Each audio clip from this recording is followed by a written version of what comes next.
अरे खुश रहो, खुश रहा। अरे खुश रहा को होता देहानी संस्कार बाबूजी संस्कार। अरे पूछे के बाद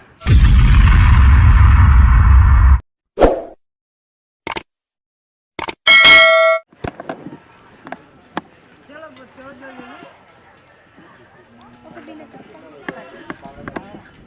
सब कहा वाले है ना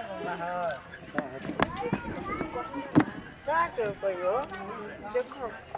तो इन्होंने कोई समझी बोले कि हमारा तब बीवी भगा के बियाह को के लेके होता क्यों ना कुछ करी मर्दे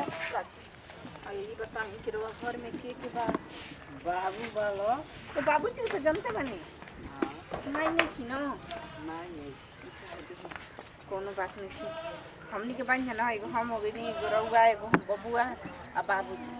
4 आदमी हो गई जा। अच्छा से 8 आदमी यही से रउआ इतना कुछ आई सर दे मतलब से शादी करो खाना पानी बनाए में दिक्कत होत रहे। हां सासू घरौती देख हम सीधा न हो गई हो इतना सुघरे आ संस्कारी वाली की और चले के बा हां ये हो द्वारा आ गई जा की हो हां करे तू कहाँ गोई रहे हो?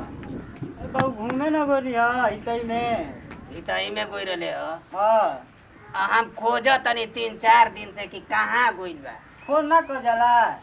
फोन हमारा लौकत हटे तोरा के नंबर दे के गोइल वाले अपन नया सिम बदलत ले जल्दी जल्दी का करबो जे काम रह गई हां आ करे हाई के लिया के आइल वाले रे इरा पतोहिया नहीं है पतोहिया करे हम बियाह ना कोइले रहती तोर का करबो ए तेरे भगा के लिए आवतले ना बाबू बहुत संस्कारी लड़के लिया हो बताओ हम कतना अरमान लेके तोरा सोचत रहने है कि कोई गो गाड़ी ले जाइब बस ले जाइब डीजे ले जाइब का ले जाइब बियाह करब धूमधाम से तू तो एकदम गांव में ना कटवा दे ना बाबू बहुत संस्कारी लड़के लिया समझ जा एकदम संस्कारी के बियाह समझ जाना कि करे का फुसुर फुसुर बतिया होतलो बाबूजी हां क्या बोल रहे हां खुश रहा खुश रहा खुश रहा देखला खुश रहा अरे खुश रहा हो खुश रहा अरे खुश रहा को होता देहानी संस्कार बाबूजी संस्कार अरे पूछे के बाद खुश रहा हम जान गोनी की संस्कारी के बालू अरे खड़ा हो जा तू जान गोनी संस्कारी के बालू भाई खुश रहा खुश रहा अरे तो हो गई लो चलो खुश रहा ठीक बा खुश रहा रहे दाव का बेइज्जती करेगू खुश रहा चलो हो गई कोई बेइज्जती होला अरे मरे ओ हदा ना खुश रहा चलो चलो जा घरे चलो बाबू ये मार दे पागल लड़की से शादी कोइले बा कि का हमारा तब बुझाते नहीं खे ई गोड़ लागत या त गोड़ लागते रहती है बुझाता एकरा में बैटरी फिट बाटे कि का हैं बुझाता कुछ गड़बड़ बात ससुर के फंसा लेलस अब एगो लड़को ले बिया संगवा में हे भगवान इज्जत एकदम पानी में मिल जाई का एकदम हैं हमारा तो ई समझ में नहीं कहत कि लड़कवा वो करे है कि कहीं से वो ओकरा गाँव का लड़का हो कुल इज्जत बुझाता टेकी अब एकदम घोर घर के मिला दहलस पानी में चलो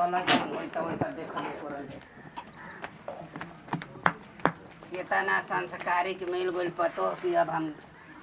बुझाता कि गदगद हो जाए देखी गांव घर तक कोई की हाँ आई वो बाबूजी गोड़ लागत नहीं खुश रहा ए पानी पियब हाँ पानी दो पी ले गोड़वा हाथवा धो ले ही का तनी द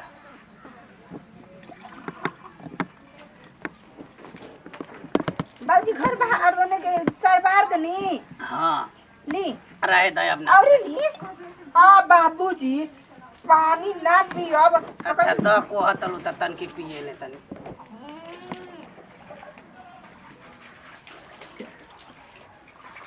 ले अब रहे दा बाबूजी बढ़िया से पीली से अब बढ़िया रहे दे अब ना ली पिए अच्छा द को हतलू त तन की पिए ले अब मन नहीं खे को रखो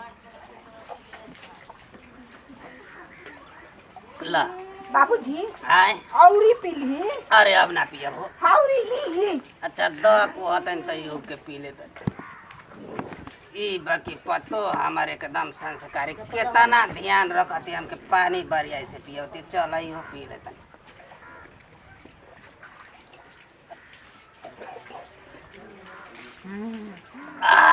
बाबूजी अब मत द रहे तो अब रहे तो हम ना पी काहे हतनी बा हतनी अच्छा दो ना मनबू त पिए लेतन बाबूजी खइबो करब हाँ खाए के तो खइबे न करब अब तो मान ल कि इतना हमार संस्कारिक पतो मिल गइल तो प्रेम से खियाई तो 2 रोटी और ही खा ले हल कर ल ए बाल्टी में पानी देले लिए ना ना रहे तो कि अब का करबो हमार पेटवा फुलाइबो आ फूल से त कहि बाबूजी आय आय रे मैं पेटवा में पाड़ा घुसल बा मारला पली गली आई हो माय समझ में आ गइल हमारा के समझ में आ गइल कि पागल लेके आई बजा